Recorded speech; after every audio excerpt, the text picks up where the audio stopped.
Cetra's chariot specifically and the Tomb Scorpion were a couple things tagged in the recent blog post about 5.3 that should see some updates. It's curious. I mean, Tomb Kings, those units and things individually definitely need some buffs, but at the same time, Tomb Kings are very strong right now.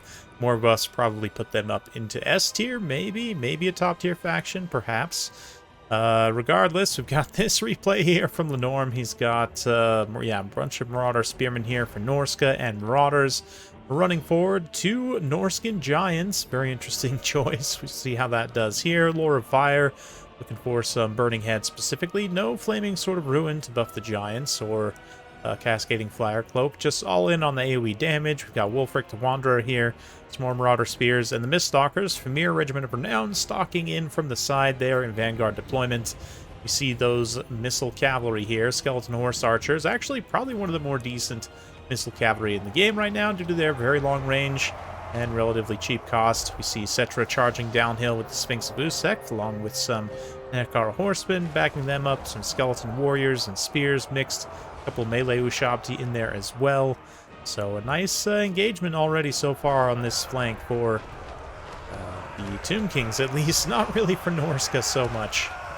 Definitely taking some free damage, more or less. Not really doing any damage in response. I mean, I guess maybe the Spears did a little bit of tiny damage, technically, but not anything to write home about. Not at all against these Nekara Horsemen, but should go a little bit better in the mainline infantry engagement, getting these... well, at least until the Ushabti arrive. Let's see where Wulfric on the Mammoth and both Giants, a lot of single entity killing power. Let's see where they come into land here. The one Giant over on the far side. Norscan Giant here, and Wulfric decide to land in that center engagement. Gonna rip through one more Burning Head here. Let's see about Lore of Boats, potentially. Might be lined up here on this next unit of infantry. Perhaps not, though.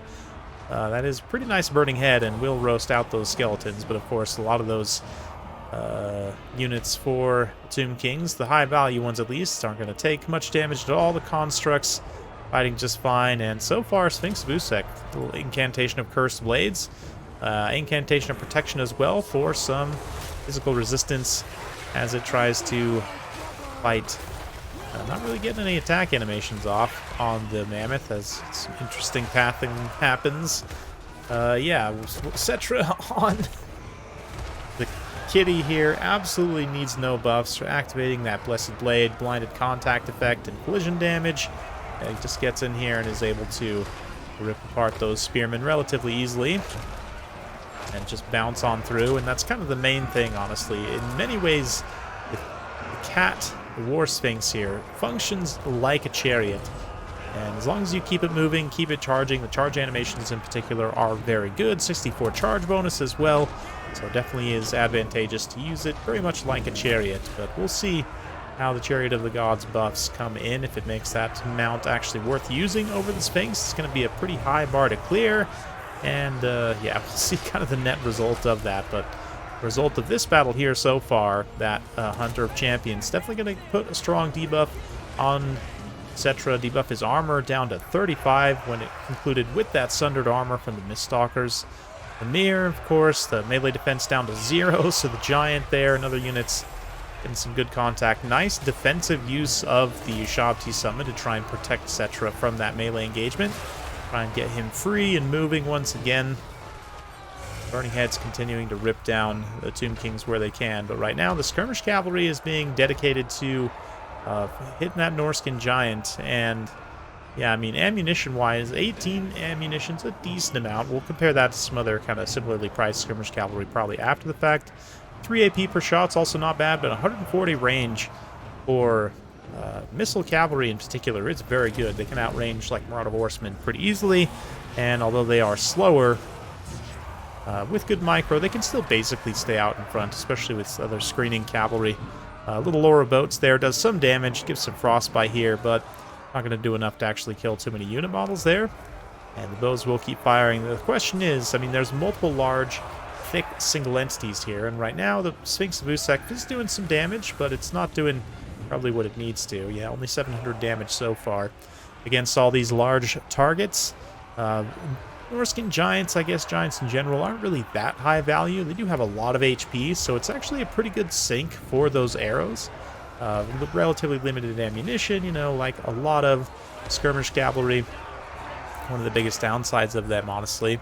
And one of the biggest ways that Creative Assembly could buff skirmish cavalry if they wanted to would be to give them a little bit more ammunition. But here, Nekar horsemen charge in very bravely. They're going to get an engagement against the giant. 2v1 potentially here with Wulfric fighting both constructs, but he pops that Hunter of Champions once again.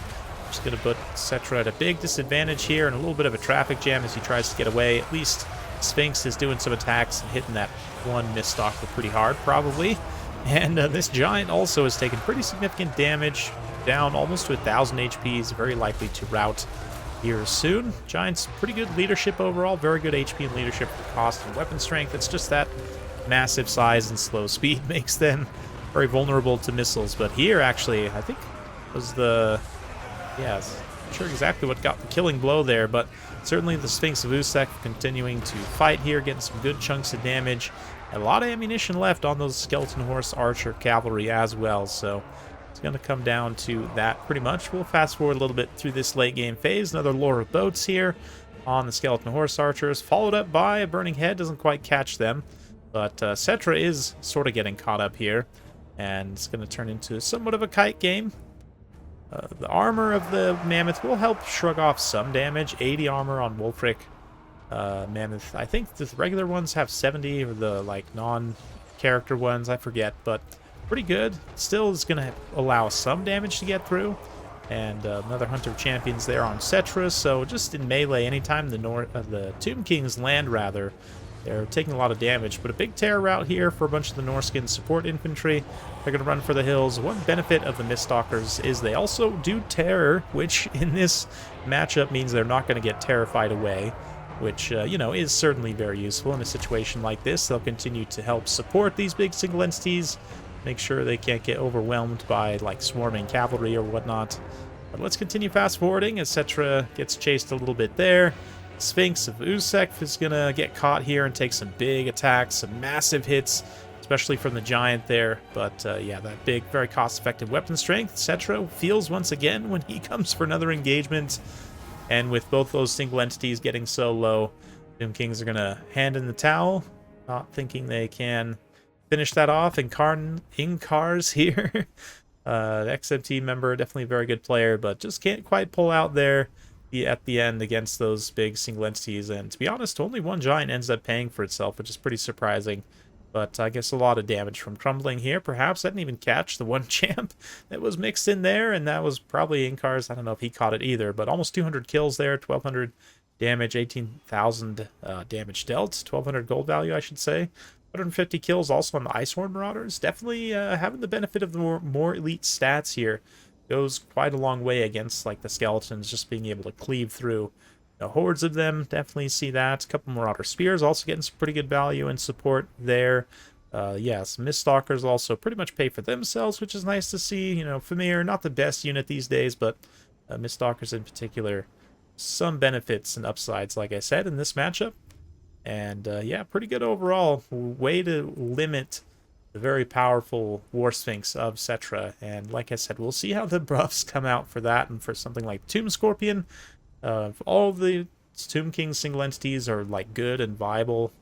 They can be a very, very strong faction, maybe even top tier. Who knows? We'll see in the next patch. They might get leveled out by, like, Khorne and Ogres and Greenskins once that DLC comes along. But they might have a short reign of terror in 5.3. We'll have to see. But hopefully you guys enjoyed that. If you like this sort of content, be sure to like, subscribe, hit that bell notification button. Every time I upload a new video, you'll be notified. Thanks again. We'll see you next time.